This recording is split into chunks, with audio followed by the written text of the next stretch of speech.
Alright, so this part of the restore is going to be about the motor.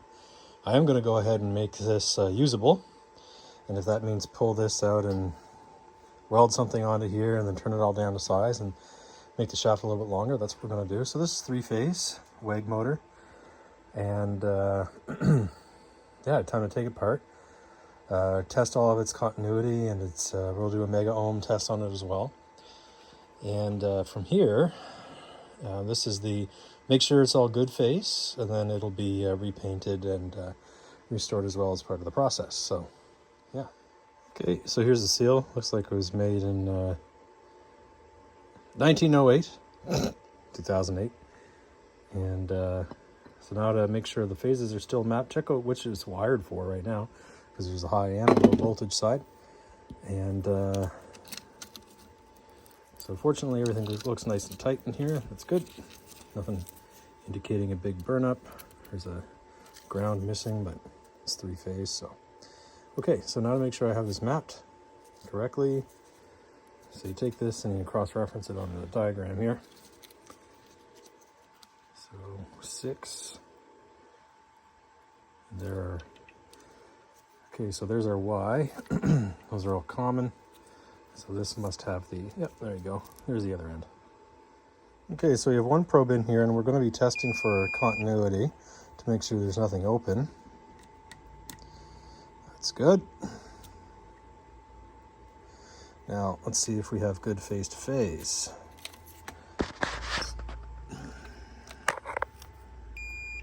Okay, that's good. Where's our other? If you can see that. So we got the red line, and then we get the white line out here. Okay, so that's good. Now we just sort of repeat that process, and then we check the ground, and I'm going to check the insulation next. Okay, so from white, red, and black, phase to phase, we are good. So now it's time to do an insulation test. Okay, so now for the insulation test. I just ground a nice connection spot there. So we don't want to test the insulation with paint.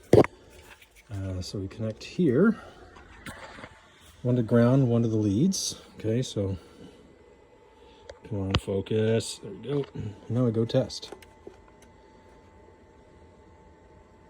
Oh, I didn't hold it.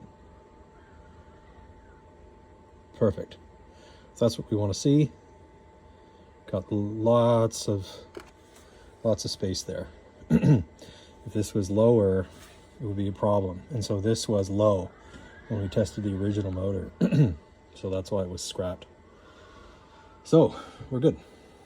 Now it's the inside. Okay, with those ends off, then we just sort of work around the outside here. Now this is easier than it was because I've already been in here once just to check, and I know what's already on the go. It'll come off easy. But we do need to do some cleaning, and I'll show you why. Okay, tapping the back end. This was really easy to convert. A lot of times it'll be way harder. We got this to clean up. And we have bearings to double check. And I know that the bearing on this side needs to be replaced because the preload spring was damaged. And that preload spring is here. So, yeah. We've had some wear, so this needs to be definitely done. And there's obviously been ingress of moisture. You can see that the rust on the bottom, or at least high humidity. That's okay. We tested the insulation. It's good. So we are good to go. At least to the cleanup. And pop that nameplate off too. All right, so for this kind of procedure, what I normally do is raise this up on blocks, and that still feels quite nice, actually. So we'll probably just be able to clean and repack that. And I have the grease to do that as well. And hopefully the same is true on this side, though. This one looks to be sealed, at least from one end. Is that the case here? Yeah, one side sealed. So one side sealed. Why? Where's the input for the grease? Huh, there isn't one. Well, maybe I'll just replace it with sealed bearings then. It'll go in the lathe, spin that up, clean up all the rust and stuff. And on this end here, what I might need to do is consider methods of attaching an extra piece of length here. So I'm either going to tap it, screw it in, and then put the key in, which might work, or I might grind this down, weld it together, and then lathe it. So more on the disassembly side. Okay, and tapping that out, here's the front. There's no preload here. I think it's only preload on the back anyway. And those, that feels fine. Yep. So we'll just repack these. That's good. Yeah. Repack, clean, double check, and go from there. So bearing puller, bearing puller. Okay, so with the bearing puller, these have come off. Here's the front. Ugh. I guess I got to do that a little bit more, but just pop that off my hand. Time to clean them out. All right, I just powered down the ultrasonic cleaner there. Let's take a look at the bearings. I threw some other ones in I had as well, so get this going. Oh, nice. Look at that. Did a great job. Yuck. All right, so here are 2 bearings out of the cleaner, and those are great. Those are going to go back in. We'll grease them up. Nothing too worried about there. These are some nice old ones from England. Those are nice to be saved. Keep those in my bearing pile, but yeah, here we go. Get those all greased up, and then got to figure out what I'm going to do with the motor shaft. I have an idea, but yeah. All right, those have been packed with grease using my Chevron bearing grease here. And yeah, I'm going to just put these in a bag for now, just so they stay out of the dust. So that part is done. All right, just a little quick follow-up on this paint stripper. If you ever have the opportunity to buy this brand of paint stripper, don't. It's total garbage. It doesn't even do anything. It's ridiculous. Okay, so this is my piece of scrap steel.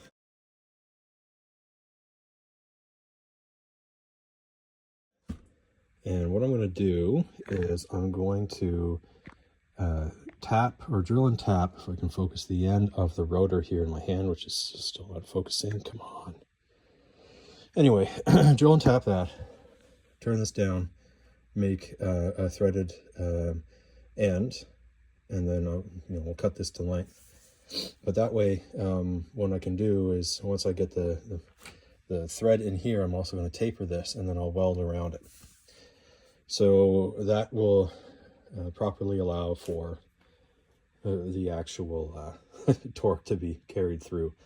So that's the plan. A little bit of combination of welding and machining. Okay, so here what I'm doing, is using the actual bit to help center and position the rotor. So I have everything nice and solid enough for what I'm doing.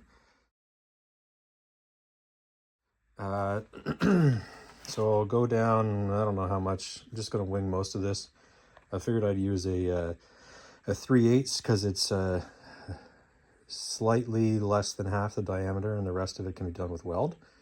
That way we can rely on more of the weld. Would you just focus? Good Lord.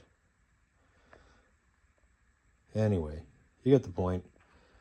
That's where we're going.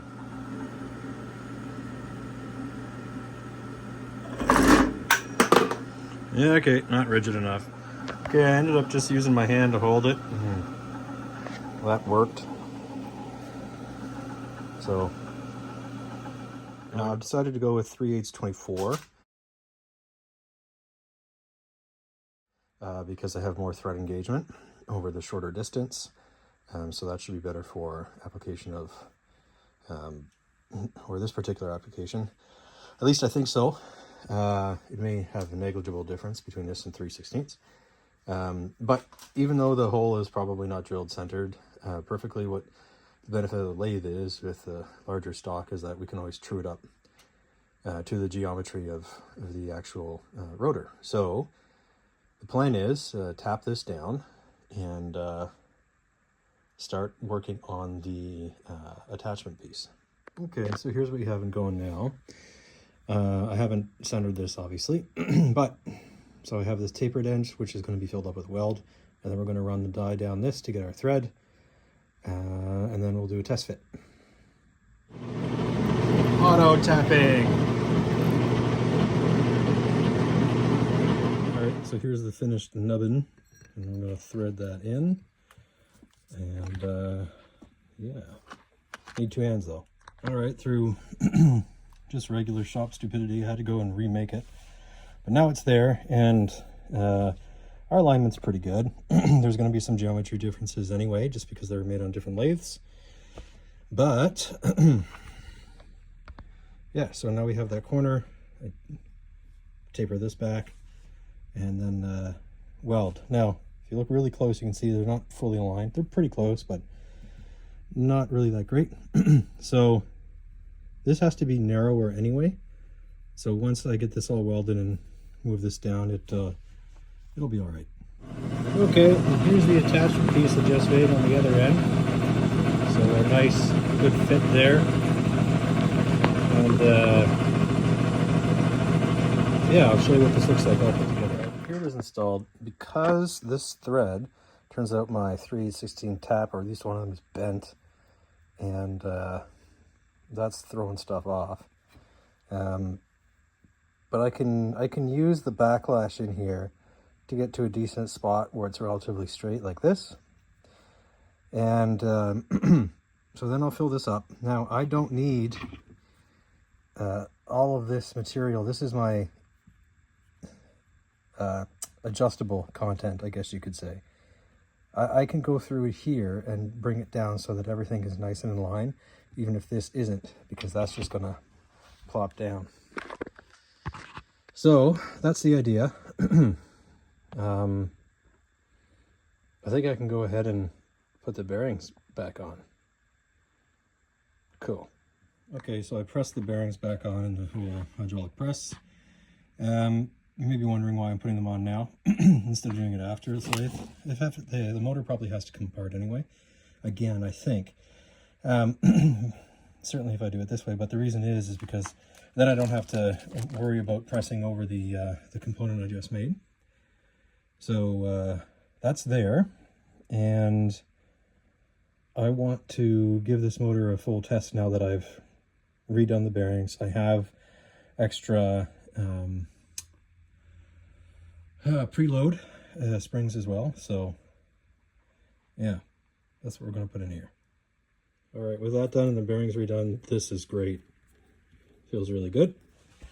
So now to test this out with the 3-Phasio. So this is what I meant by making it oversized, because I had to make clearance. So going off my initial videos and measurements, I had at least a wrench in there and a little more space.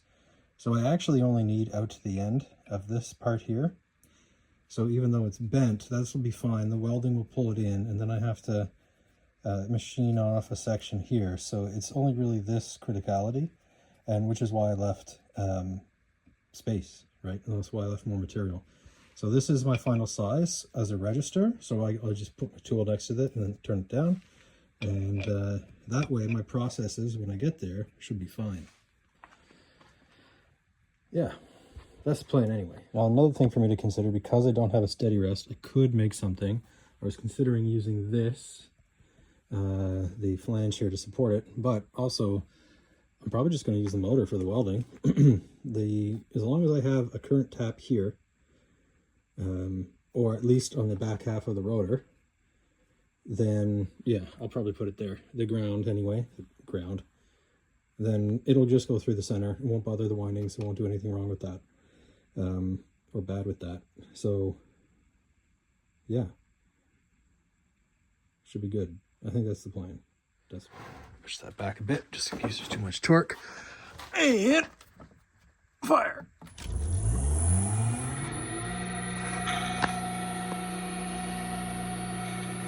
Sounds good.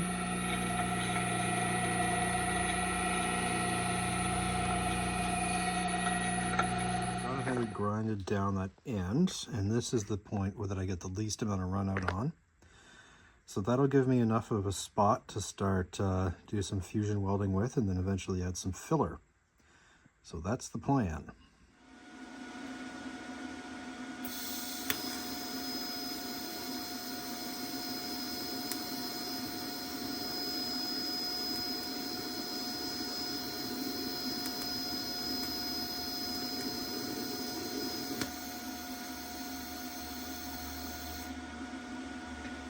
So here's the finished product for what I can do. Clearly I need more practice with TIGging, but I tried to keep the temperature under control. Probably also messed that up too, but that's how she goes. My main focus was trying to keep the bearing housing cold, or at least the bearing housing within its normal temperature rise. And that's where I focused most of the cooling, as you can tell by the bluing on this end. So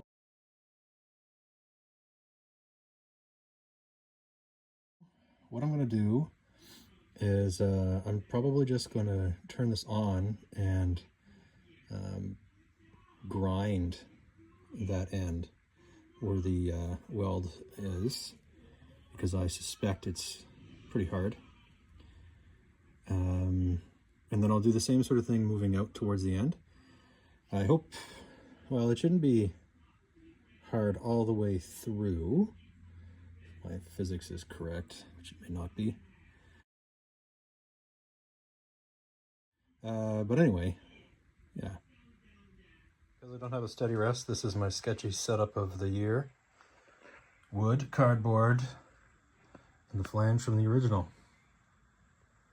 I think we're pretty close, but I gotta get really dialed in, because, yeah.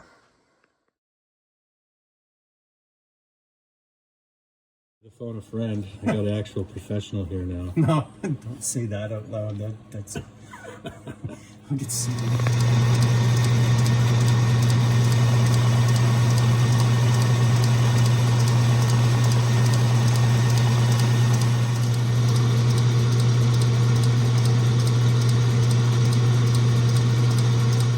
There we have it. Okay, so you can see it going hard, or soft, hard, soft there, the hard in the center. That's because I used material was 4320, it's all I had. Turns out that is a very quickly hardening filler, or at least a section. So I'll have to, I don't know if you can see it, but you can, I think if you really look hard, you can see deflection, where the tool deflected around the part a little bit. Anyway, I gotta pull the chips out of the grease and re-grease that just to make sure everything's good, and then put the motor back. So here's the setup for the key. We've got the Fireball shim stock there, and magnetic shims. We have the correct end mill inserted. So I've got to go back and forth here, and I've already checked the pathway. Pathway is excellent, and start milling that key.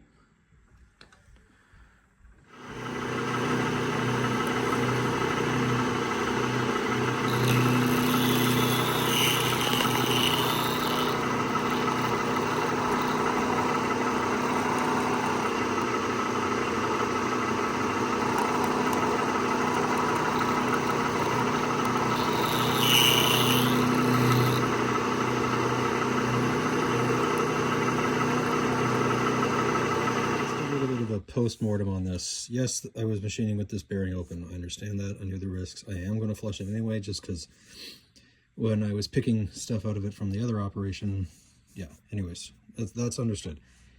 The lesson here is pay attention to the metals you're using. This hard ribbon was difficult. The end mills that I used, so even the M42, I didn't actually have a carbide small enough, but I ended up using the 3-inch grinder to deal with it, just because it was too hard. It made it complicated, and you can see the deflection in the track. So overall, not a great keyway, but honestly, it did actually do the trick. So this will fit in here quite nicely, and it mates with the other end. So that's good. The only problem is this one is not really centered. So I might have to do some grinding to fix that up. So I'm going to clean this, reassemble everything, and put it back together. All right, so this was a tremendous pain in the butt. I would say this is second to the spindle. The ribbon of hard material sort of extends a little bit further this way as well. So dulled end mill going through there. Ended up using finesse work with the grinder to finish it off. Since it's just super hard. I don't have anything that can cut through it other than abrasion. But now we have the key. It does fit a little bit about to here, but I think some percussive persuasion will get it going the rest of the way. So happy with that. So what I'm going to do is re-grease the bearing, make sure there's no garbage in there, put the motor back together, and then put that on. There we go with the fitment. I got 1 wrench width, since I didn't take that measurement. A bit more than 1 wrench width in here, which is what the video showed. So going by that metric, I hope this is good. Ah! All right, going in. All right, so I got a couple more of these to do, and then we'll test the hold. I only have a few threads of engagement, which is why I've decided to go every single one. Yeah.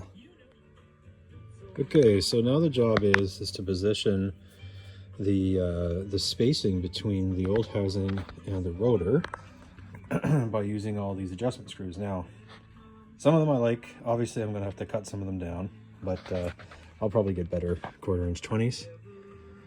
But this seems to be pretty good alignment. And again, we have to make sure that we're not rubbing, we don't extra heat. So we just kind of do this like a 4-jaw chuck. All right, so that position worked well. And the ones that don't have a nice lug to go into are kind of just backups. These ones, not great. I suppose I could turn those into a point at the end. But that ain't going nowhere, right? All right, I've gone ahead and tapped that for a 1/4 20 as well. Once I put the key in, I will take the number 7 drill and actually bore a little hole into the end so it has a proper contact spot. And then I think that'll be sufficient. Excuse me. This is just trying to keep it from moving vertically. So that, with those screws, put everything back together and eventually paint it, I think there's a solution here. So a little side note here. This nice bright pink means there's lead. These are the things that I pushed out of the 2 front holes of the base. Not sure why they were there, but it was filled with lead. So now I got some lead, I guess. All right, so here's the condition of the top piece. So this was worked on a while ago. I think we dipped this in the Evapo-Rust tub, and then kept it going for a while. But so there's a nut there, or not a nut, but a bolt. So this is where I'm going to focus my efforts for a little bit. It's sort of a bit of a break until the weather improves, so I can go ahead and sandblast the actual top section. Must have been an extra fastener to hold this down at the back, but it's not long enough. So I'll have to go through my videos. I haven't taken that out before. You can see that. So does this mean that there's a broken bolt somewhere, or does it mean I have to replace it? Here's this cap. I suppose this is an oil fill cap, since the head is supposed to have its own oil bath. So, okay, that was easy. Put that somewhere. I'm going over the underside here. I'm checking for any sort of cracks in the castings or whatnot. You can see some anti-rust in there, and so this will get the Gliptol treatment as well. It looks to have been a nameplate there at some point, but that's gotten rid of.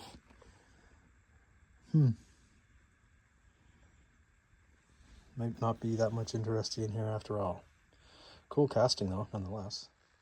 The more I go over this, the more I think this is actually still a fairly decent candidate for the paint removal brush, or also just sandblasting, so I'll probably go that route. I'm still trying to figure out how they got the wiring for the motor, because that's where the front of the switch went, so it would have had to have gone somewhere, I guess either side here, up, so exposed to oil or something, I guess. Anyway, I don't know if I'll go that route or not. The barrel switch we have is meant for the side, but you can kind of see how something like this would go in there and just be totally exposed to oil. There's something missing here, but yeah, I figured I'd take you along for the ride. Here's one of those lead testers. I haven't done this yet. I just assumed it has lead in it, so I would take precautions with that via grinding dust and a mask and all that sort of stuff. So soak it in vinegar. Let's see.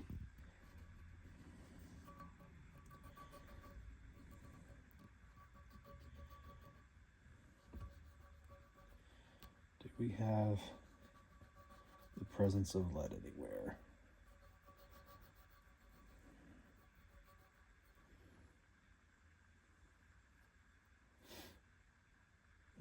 That's good to know.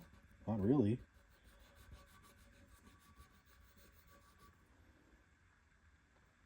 Try again.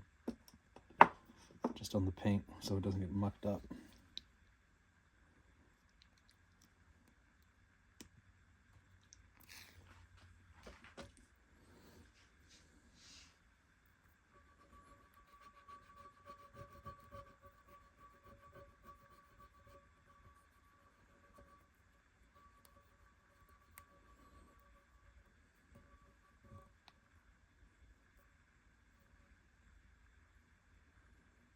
Well, we're not going bright red. That's a good sign. Makes me a little more comfortable.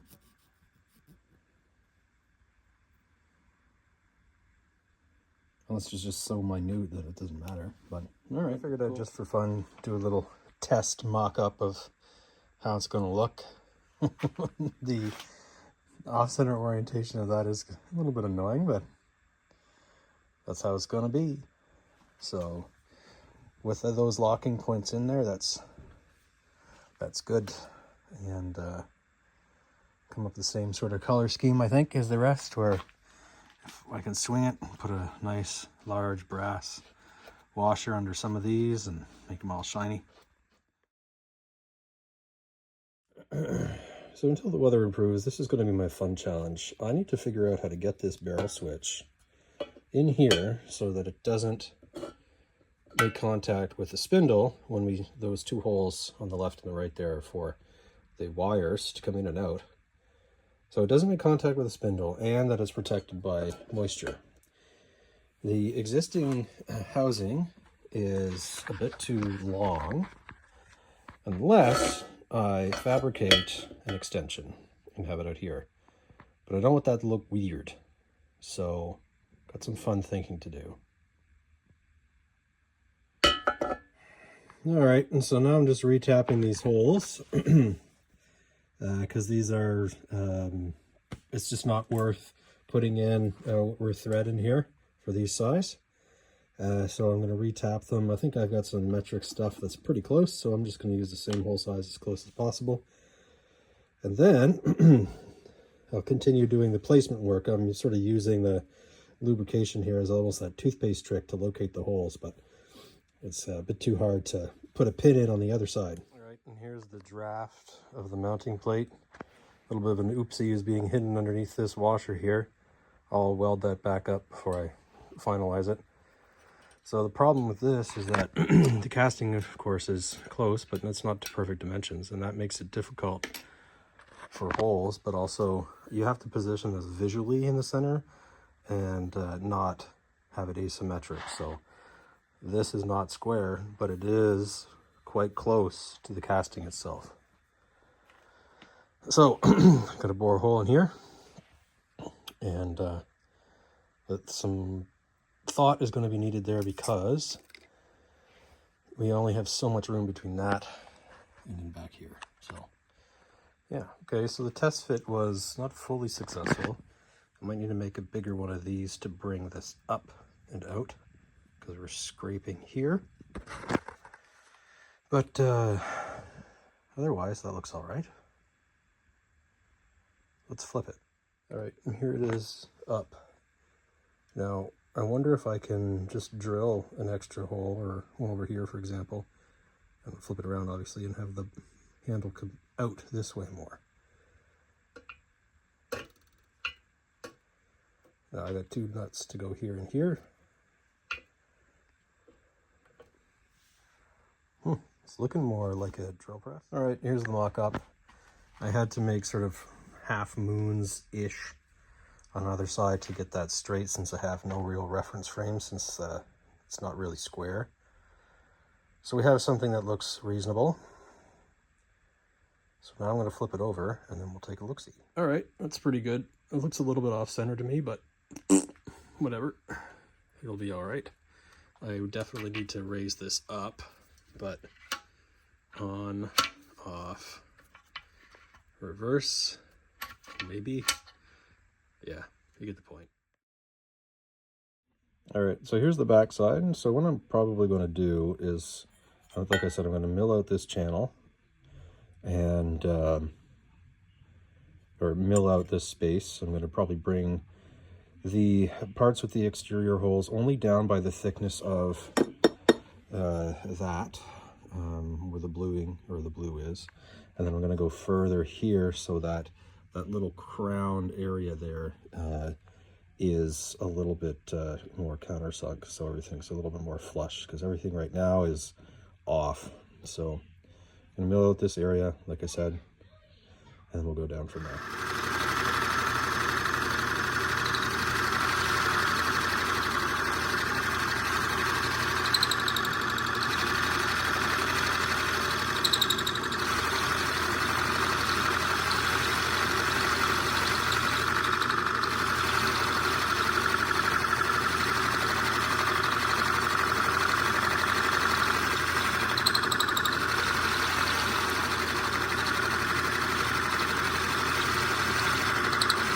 So I had to go and widen the hole here. Again, off center, but we'll just do what the home builders do and hide everything with trim. It'll actually look better because the hole itself needed to be shifted ever so slightly to the right relative to when it's set up. So I'll put it back together and see how it looks. All right, so that's much better. We got that in line. So I'll put everything back together and see how our clearance is now. All right, so here's the fit now, way nicer. We're still rubbing here, but I don't care. This is good. We have nice contact here. It looks nicer now that I got rid of those stupid other screws. So all machined socket head caps. And I think this looks good. So we're gonna put an F, and then an O, and then an R. Well, here we go. This came out surprisingly nice. So I used this little Scribe carbide super small tip thing and just high pucker factor, really focus on making proper letters. So that looks really good. I think we're pretty close now.